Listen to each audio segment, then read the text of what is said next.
Assalamualaikum. So good afternoon. So now I already removed the intake manifold. Now you can see the leak or the coolant leak. So we need to remove this part and then this, so we can access and we can repair the cover for the engine have leak.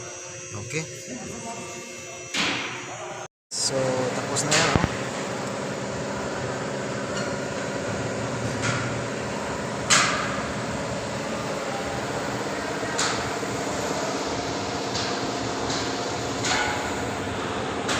Hello, good evening guys. So now guys, this is the ignition coil for this bank 1. Okay. So now bank 1 or bank 2? To the right side. Okay, bank 1. Okay. So now I have a picture, but for this coil,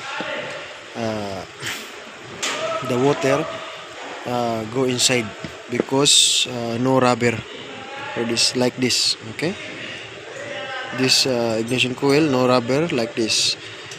Before I did not see the crack because have too much dirty, like color this. Now when I after clean, I see the crack. Okay, for the coil. So because of the water go inside and the hot, the ignition coil make damage. Okay, so now this coil is need to replace. Okay, this 3 coil yani good, still good, no crack or no anything.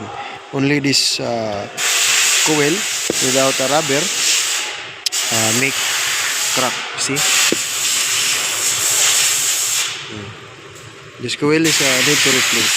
Okay.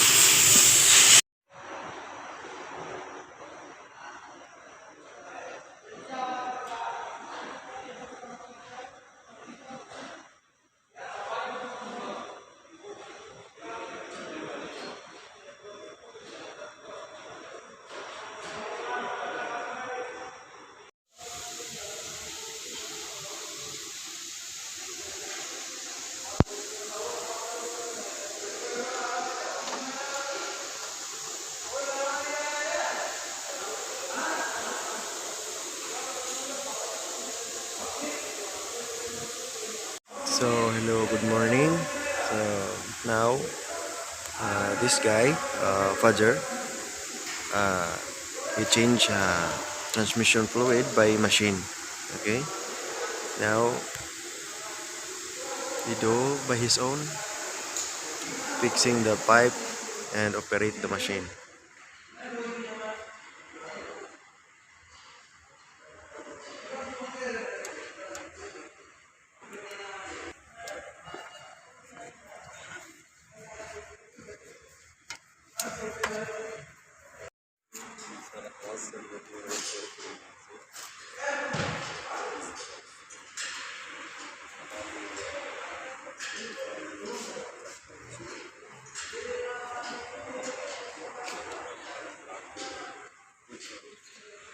Guys, so now in the new fluid we already put in the in this pillar plug, we put the new oil. So now the quantity of new fluid is 17.76. Okay, this is the new fluid, this is the use. Okay, so now the transmission oil pan is empty, so now we need to add 5 liter recharge to the transmission oil pan. Okay, so now we set the value 5 liter. Okay, so now it's okay to charge.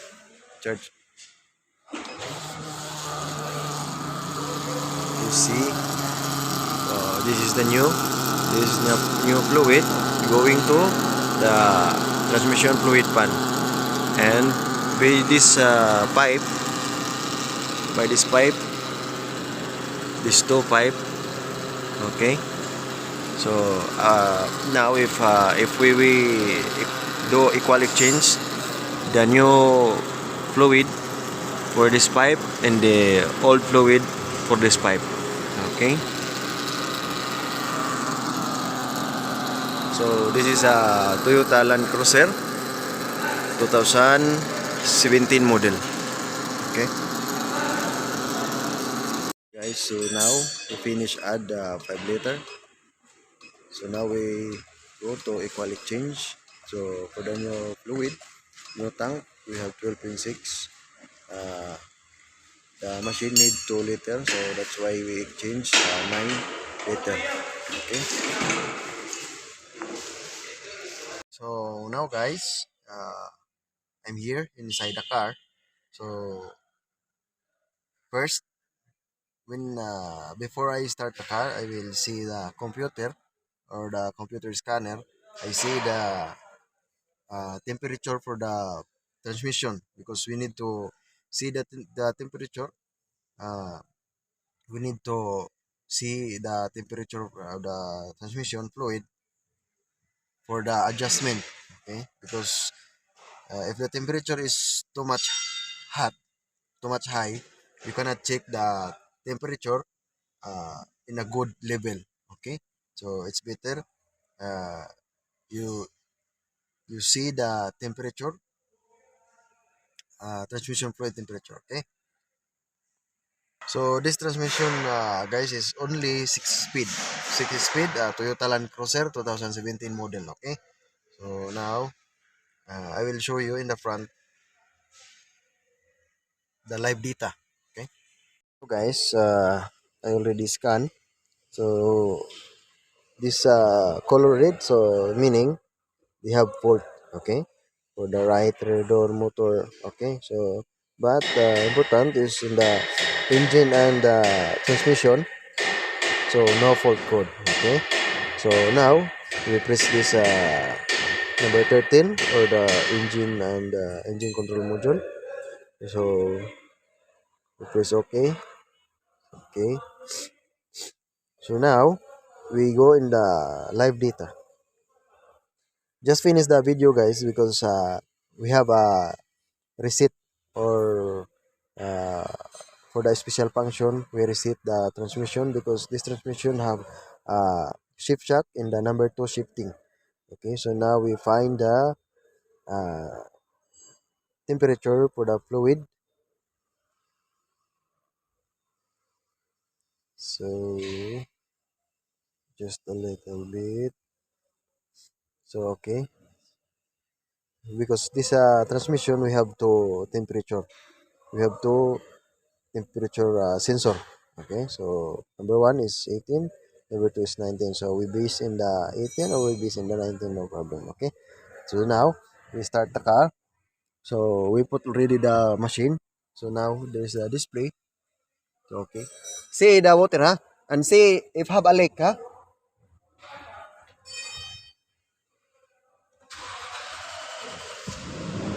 So now the car is already running or start, and the temperature is 19. And this transmission EB60F or E, the transmission fluid temperature is 36 to 47. Okay, between 36 to 47 you check the level fluid for the transmission. Okay, so now the temperature is 19, so it's cold. Okay, so we wait. Now we go under the car, we go outside, we check the pipe for the machine, for the tape machine is hot or cold. Okay, so now guys, as you can see, this is the old fluid or used oil. So this is the new. See the difference between the two color. This is red, this is too much black, because guys, he did not change for 6 years. He did not change the fluid, the transmission fluid, and that attitude is not good. If you did not change your transmission fluid, that's bad. Okay,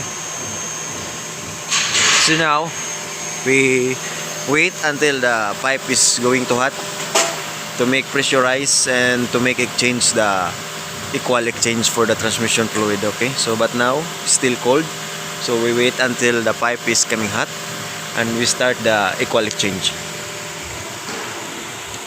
So guys, as you can see, this is the odometer or the kilometer, 340392.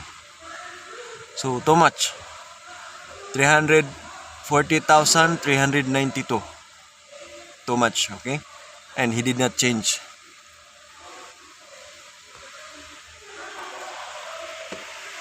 And this is the old fluid. When I remove the transmission fluid pan, so this is the fluid. See, too much dark and the smell not good. Okay, so now I put 4 gallon. So for now, I put 4 gallon Toyota WS. Okay, so for 1 gallon inside have 4 liters. Okay, so I put 4 gallon, so equal 16. So this is the first week change. If the color of the transmission after equal exchange is not red, so we have another 2 gallon extra. Okay, this is not open already, so we will see first exchange if the color is good. Okay, but if not okay, so we do second exchange. Okay, but first now this 4 gallon. Okay, so now guys, I release the handbrake. I put the shifting lever for to D. Okay, so now I want the tire move or turn. Okay, so I put in the D. So as you can see, the tire is working so that the fluid inside the transmission be okay.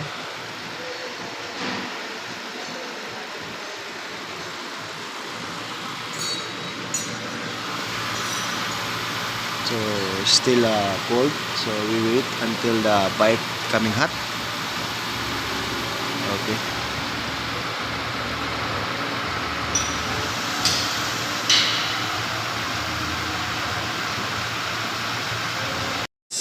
the temperature is 41.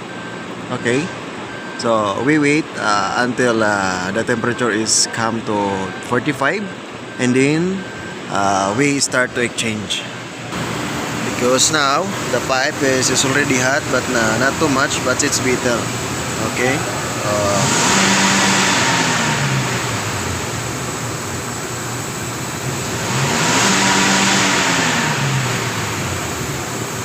okay, this top pipe is going to hot now, but not too much hot, but it's okay. We wait, just we wait the temperature. It's coming to 45 degree, and then we start to exchange. Okay.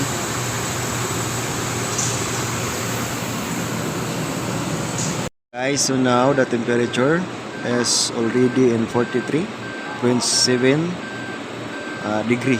Okay, so we can exchange now. Okay, 43 and number 2 is 44, so it's good. Now guys, okay, it's hot, so now we can start to exchange.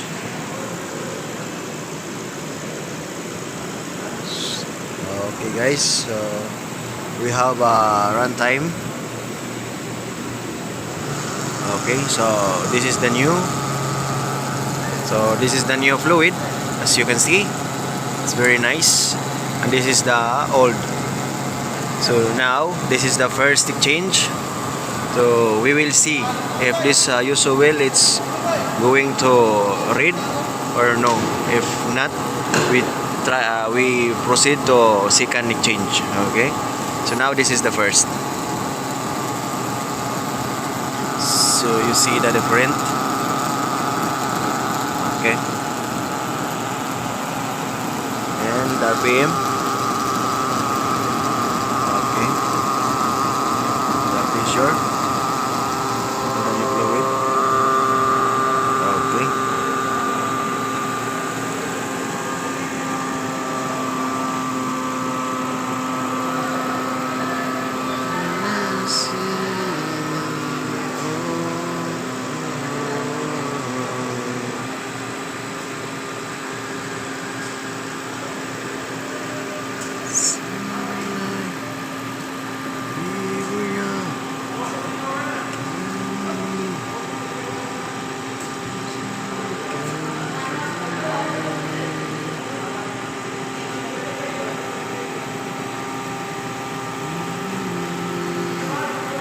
So now guys, it's already done. So we quality change 9 liter. So now, so this is the old. Yani, need more fluid to make it red. Okay. So now we do a second exchange. Okay. Now guys, we add another 1 gallon to make it flashing, and we will see. Okay. Because now it's better before, but yani not 100%. This may be only 50% or 30%. Okay. So now we add another new fluid. Any change? Now this is it's bitter. Now it's lighter than before. Okay. So when you see in the camera, yani not too much, but when you see in actual, yani not the same before. Too much dark. Okay. So after finish, we have more 1 gallon. We flash again. Okay.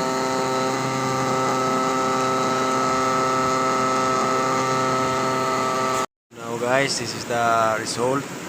So now I will add again another 1 gallon. Okay, put another one.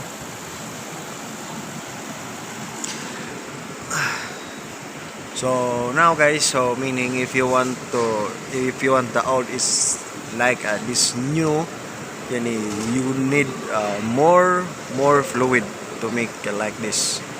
Okay. So because before I changed the, I think Asira, or this Kadinsa. I use 26 liter,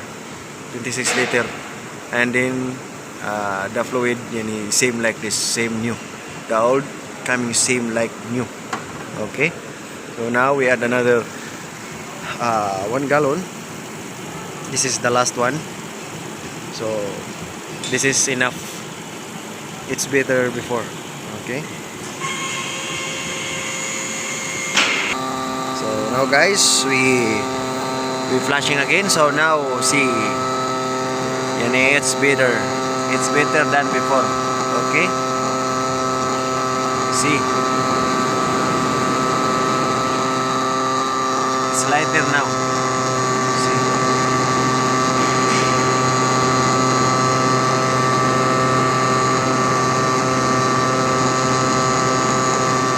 It's better. Okay. Not same before. Now it's better than before.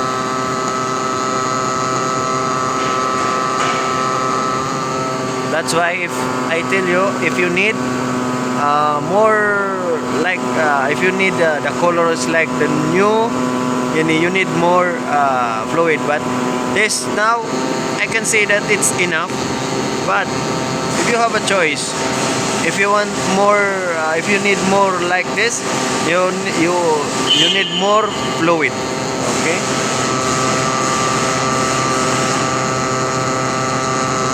See. Bitter. Now it's going to red.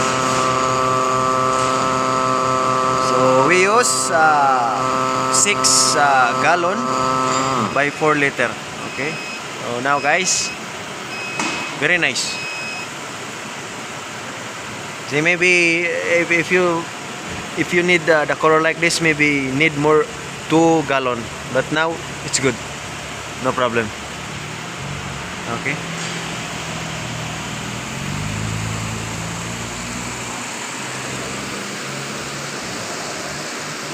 Ha? Temperature? Ha? Ah. Put parking. Slowly brake ha, not direct.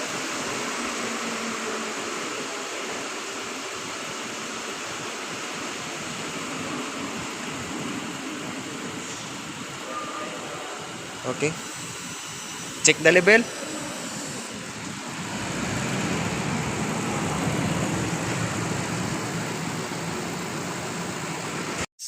We have another guy down under the car. Huh?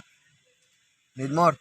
Okay, so he checked the level, but now he said yani not level good. Yani no problem because we have a still 2 liter new in the machine, so we can remove and add to the machine, to the transmission. Okay. So now guys, I tell him add 1 liter by machine. Okay. He sit only you sit only in the machine 1 liter and then you can add, but make sure the car is off, not working, okay, or not running. So the car is off, you add 1 liter and then check again the fluid. Okay. Okay guys, so now I said he already add 1 liter and then I already start.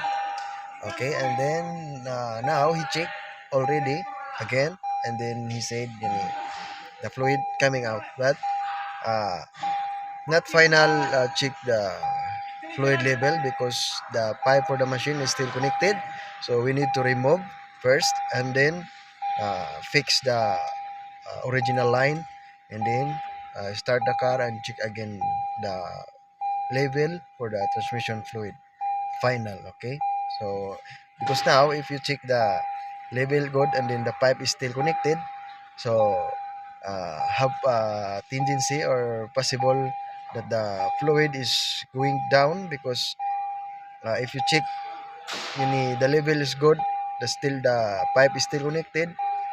When you remove the pipe, the fluid have some little fluid coming out because when you're removing the pipe for the machine, so it's better if you fix original and then check again.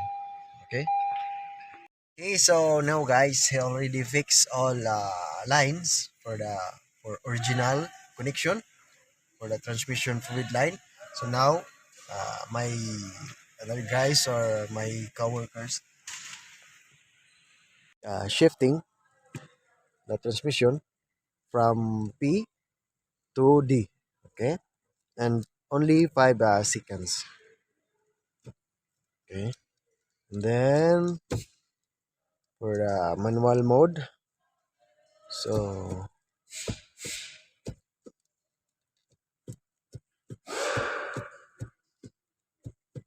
okay, as you can see, this is a 6 speed. So put back in the D, and then in, and then R, and then P. Okay, and we see the temperature. Temperature is 46. So you check the level, 36 to 47. So now it's better to check. Okay. Okay, check. Check. So if you check the transmission fluid, make sure the car is if you check the transmission fluid, make sure the car is running or the engine is start. Okay, but the shifting lever is in the P. But all car is not the same. Have some cars need you off the car or the engine is in off. So you can check the fluid. Yani it's depend to the manual. Good? Huh? Wala, dripping. So now guys, my coworkers or I train the another guys, the Sri Lanka guys. I train, and then he know he knows how to, what is the procedure. He know the procedure, and now he check the fluid, and then he said, it's good. Okay, because I tell you, when you check the fluid, you see the temperature, good, and the shifting lever is in P. The car is running, or the not running in the road. The engine is running make working. Okay, the engine is start, and you put in the P, and when you open the check plug, if the fluid come out, if too much, leave it until the fluid is slowly dripping, and then after that you close the check plug. Okay. Okay guys, so thank you guys. So now I will go down, and then I will help them to fix the like a shroud, or the cover for the downside. So I will help him and clean, and after that I will test drive if same before or not. Okay. Okay guys, thank you guys. Update guys. Guys, it's already finished to change the transmission fluid by machine. So now we clean the fuel injector by this machine. Okay, so now the car is already working, and the fuel injector is already clean process. Okay, so by this machine, the fuel injector we clean. Okay,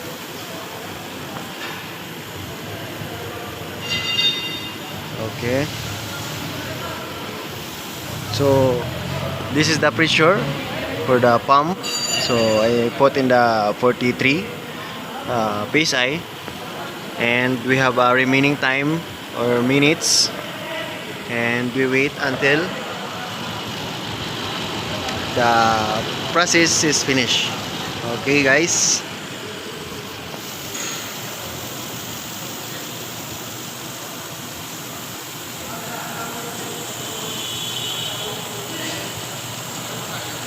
Guys, I'm here on the road, so I will test drive this Land Cruiser. I already finished work this car. So before, when I test drive, the number 2 shifting have a shift shock. Now he have also, but not the same before. Now it's a very little. Maybe need more driving, because the fluid is new. Okay, so I think we need more you need drive. Okay, so now it's better than before. See, okay, so I will show you in the front. So see, good, no abnormalities. Okay,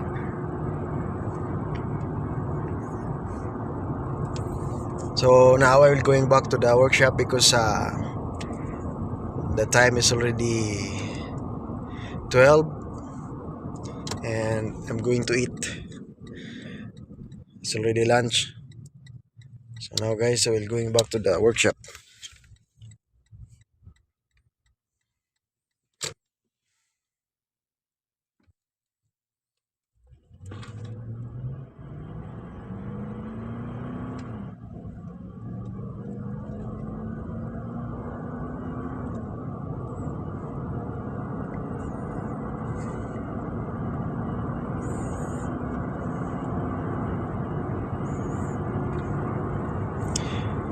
So if this shift shock is not go, or still in the same, you need to open the transmission, because maybe or clean the valve body. Maybe some valve body have some control valve have a problem, or not stuck, or maybe have worn. Okay, but you can still drive this this problem, because this is not any necessary any big problem. Okay, just a little. But if you want to 100% good, you will need to troubleshoot this problem maybe a problem in the valve body or in the clutch pack. Okay.